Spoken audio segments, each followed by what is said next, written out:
नमस्कार, वक्श ऑलवेज बेदम देख रहे हैं आप। मैं हूं आपके साथ पूजा। किसी ने शायद कभी सोचा भी नहीं था कि एक दिन ऐसा भी आएगा जब ममता बनर्जी के भतीजे और तृणमूल कांग्रेस के सांसद अभिषेक बनर्जी के दफ्तर पर बुलडोजर चलेगा।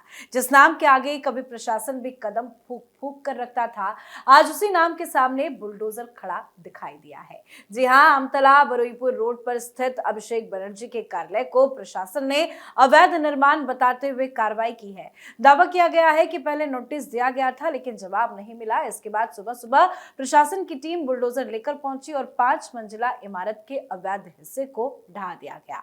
बंगाल में अभिषेक के खिलाफ हुए बुलडोजर एक्शन पर आज चर्चा करेंगे, तो वहीं महाराष्ट्र में एक बार फिर से हलचल तेज है। शरद पवार की एनसीपी और सुनेत्रा पवार के नेतृत्व वाली एनसीपी दोबारा एक हो सकती है।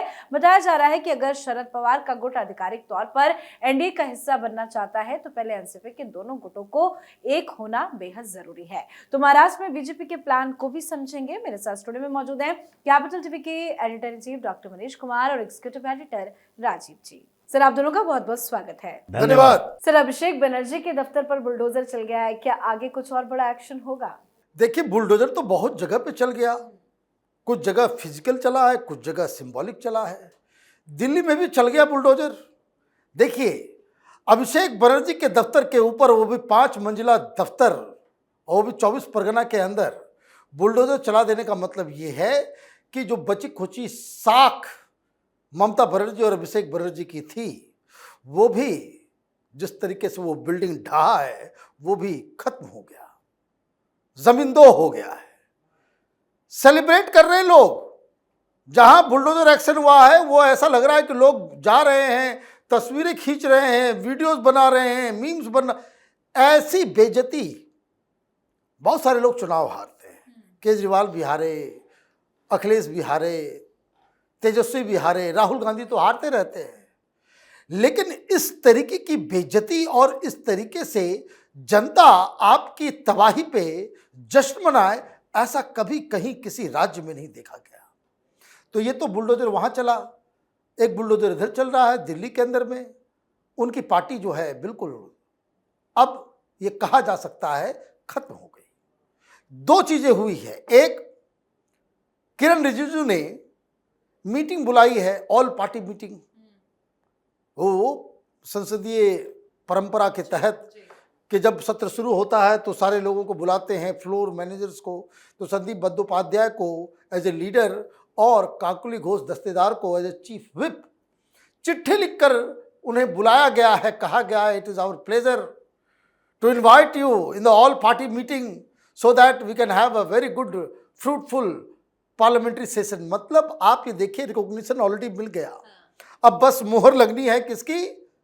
स्पीकर साहब की। मतलब सीट बदल गया, रिकॉग्निशन भी मिल गया, सब कुछ हो गया।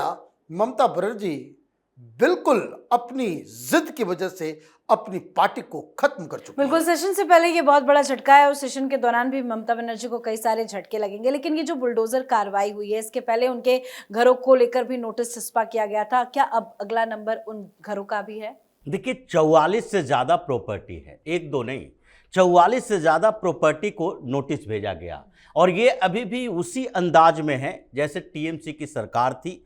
प्रशासन इनके जेब में, और कोई भी कार्रवाई से पहले म्युनिसिपल कॉरपोरेशन के कमिश्नर इनके घर पर जाकर आदेश लेते थे कि कुछ करें या न करें। अब वो उस दौर से इनको बाहर आना चाहिए। जब आपके पास नोटिस भेजा गया, आप सुनवाई में जाते और उसके बाद अपने क्वेरी रखते कि नहीं, ये जो मैप आप दिखा रहे हैं, उस मैप के अनुसार हमने काम किया है, नहीं किया है। अगर कुछ इसके हिस्से अवैध हैं तो उस अवैध हिस्से पर हम अपनी कार्रवाई करेंगे। मुझे कुछ समय का समय चाहिए, क्योंकि बुलडोजर चलेगा तो वो तो पूरा ध्वस्त हो जाएगा। हम अपने तरीके से इसकी कार्रवाई करेंगे। अगर आपको म्युनिसिपल कॉरपोरेशन के उस फैसले पर भरोसा नहीं था तो आप इसको लेकर कोर्ट जा सकते थे, कोर्ट में फिर सुनवाई होती। लेकिन आपने क्या किया? आपने चुनौती दी कि नहीं नहीं, आपको जो करना है करके दिखाओ, हम उसका बदला लेंगे। तो उसके बाद समय गुजरा, 2-2 बार नोटिस भेजी गई और फिर शुरुआत की गई 24 परगना से कि जहां आपका सबसे मजबूत गढ़ है, एरिया है, तो वहीं पर जाते हैं। सबसे बड़ी समस्या अभिषेक बनर्जी या ममता बनर्जी के साथ यही है कि अब इनके सारे वो पहले के किए गए गलत काम सामने आ रहे हैं, उसके परिणाम और प्रमाण के साथ। विपक्ष को एक तमाचा लगा है कि जिस टीएमसी की सरकार ने इतने सालों तक चुनाव जीतने के लिए बातें कही कि हम डेमोक्रेटिक तरीके से जीत रहे हैं, अब जनता उसके साथ नहीं है और जनता इनसे नफरत कर रही है। इसका मतलब ही है कि इन लोगों ने चुनाव सही तरीके से नहीं जीता, डरा धमका कर जीता। अब उसके ऊपर भी मुहर लगता दिख रहा है। बिल्कुल सर, महाराष्ट्र की भी बात कर लेते हैं। क्या चल रहा है सर महाराष्ट्र में? महाराष्ट्र में तो दो बातें क्लियर हो गई। एक, शरद पवार की पार्टी अब इंडी गठबंधन का हिस्सा नहीं है, वो दैट इज डन। कैसे वो एनडीए में शामिल होंगे, उसी के मॉडस ऑपरेंडी के ऊपर जो है वो चर्चा चल रही है। 2 दिन पहले भी हम लोगों ने बताया था कि किस तरीके से शरद पवार की पार्टी के ही जो सांसद है वो व्याकुल है कि अब नहीं रहना इधर, ये राहुल गांधी वाले गैंग में नहीं रहना है, इधर चलते हैं अपना। उधर कुछ भाई सांसद हैं, एरिया में कुछ काम भी करवाना है, कुछ डेवलपमेंट प्रोजेक्ट्स भी लेकर के आना है।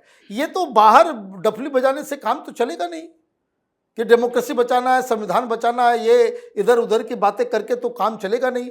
तो ये पार्टी तो ऑलरेडी टूट चुकी थी, अब उसको बचाने का काम शरद पवार ने इस तरीके से किया कि चलो भाई आप लोगों की जैसी इच्छा, हम लोग उधर चलते हैं। लेकिन दिक्कत ये हुई कि शरद पवार तो शरद पवार है, उन्होंने एक बाकायदा निगोशिएशन करना शुरू किया। निगोशिएशन ये करना शुरू किया कि भाई जो हमारी पार्टी जो है उसको भी दो और जो अजीत दादा की जो पार्टी है उसमें भी दो, मतलब 2-2 मंत्री पद चाहिए।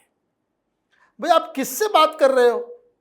अमित शाह यहाँ पे डील कर रहे हैं, तो उनको साफ साफ कहा गया है कि पहले आपस में पहले मर्ज कर लो, आपस में आप मर्ज हो जाइए और उसके बाद हम उसको आप एनडीए में शामिल होइए और उसके बाद जैसा निगोशिएशन होगा, जो कोटा होगा, आप फिर आपस में तय करना कौन बनेगा नहीं बनेगा, कोटा हम बता देंगे।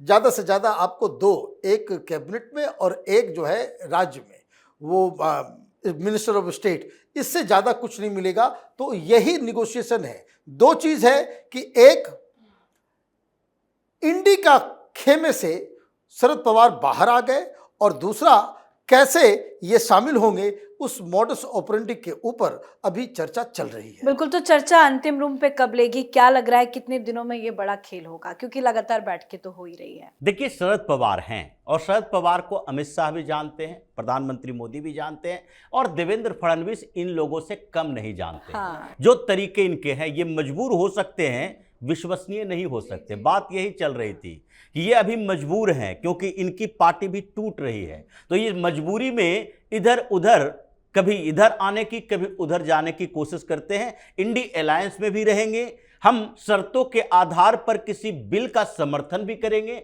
डिलिमिटेशन का समर्थन कर सकते हैं, ऐसे संशय की स्थिति इन्होंने पैदा कर दी थी। और उधर दूसरे तरफ सुनेत्रा पवार को भी लगता है कि अगर ये मर्जर होगी तो देवेंद्र फडणवीस के अनुपस्थिति में नहीं होगी, हम दोनों नेगोशिएट करेंगे। क्योंकि उस समय भी शरद पवार चाह रहे थे कि पूरी पार्टी को खा जाए, पार्थ पवार को पीछे ढकेल दें, सुनेत्र पवार पीछे बैठकर देखती रहे और फिर हम वही एनसीपी के मुखिया बन जाएं और सुप्रिया सुले केंद्र में मिनिस्टर बन जाए, जो स्थिति इनकी थी। तो इसलिए अभी इनसे बातचीत इसी बात के लिए की गई कि विश्वसनीयता तो तभी होगी जब आप यूनाइट होंगे और उसके बाद हम ये तय करेंगे जब आप दोनों पार्टियों का मर्जर हो जाएगा, एनडीए का हिस्सा हो जाएंगे, तभी शरद पवार पर विश्वास किया जा सकता है कि नहीं ये बिलों पर भी चर्चा करेंगे, उसका समर्थन भी करेंगे, केंद्र में मंत्री भी इनका बनाया जा सकता है। क्योंकि इनके साथ ये समस्या रही है। देवेंद्र फडणवीस जब अजीत पवार ने समर्थन दिया था तो अजीत पवार यही बात बोलते थे कि रात में शरद पवार के साथ बातचीत हुई, समर्थन के लिए इन्होंने खुद हमें भेजा और जब हम समर्थन करके मुख्यमंत्री और उप मुख्यमंत्री पद का शपथ ग्रहण हो गया तो उसके बाद शरद पवार दूसरे दिन अपना समर्थन वापस ले लिए। ये बेइज्जत करने का तरीका था कि अजीत पवार थोड़ा ज्यादा बढ़ रहे हैं, महाराष्ट्र के अंदर संगठन पर प्रभाव बढ़ रहा है, तो इसको पीछे करने के लिए इसको ह्यूमिलिएट करो। तो तो अभी भी वही प्रक्रिया चल रही है, अभी इनकी मजबूरी है, इसलिए मर्जर तो होना तय है। बिल्कुल सर, बहुत बहुत धन्यवाद सर आप दोनों का। धन्यवाद। तो जिस अभिषेक बनर्जी के नाम से कभी अफसरों की फाइलें भी रुक जाती थी, आज उसी अभिषेक बनर्जी के दफ्तर पर बुलडोजर चल गया है। आज खुद बुलडोजर की कार्रवाई से अभिषेक फंस गए हैं और अभी तो ये शुरुआत है। तो वहीं महाराष्ट्र में पवार परिवार की सियासी दूरियां भी खत्म हो सकती हैं और ये दोनों पार्टियां एनडीए में एक साथ नजर आ सकती है। तो इन खबरों पर आप भी अपनी राय कमेंट करके लिखिएगा। देखते रहिए कैपिटल टीवी। नमस्कार।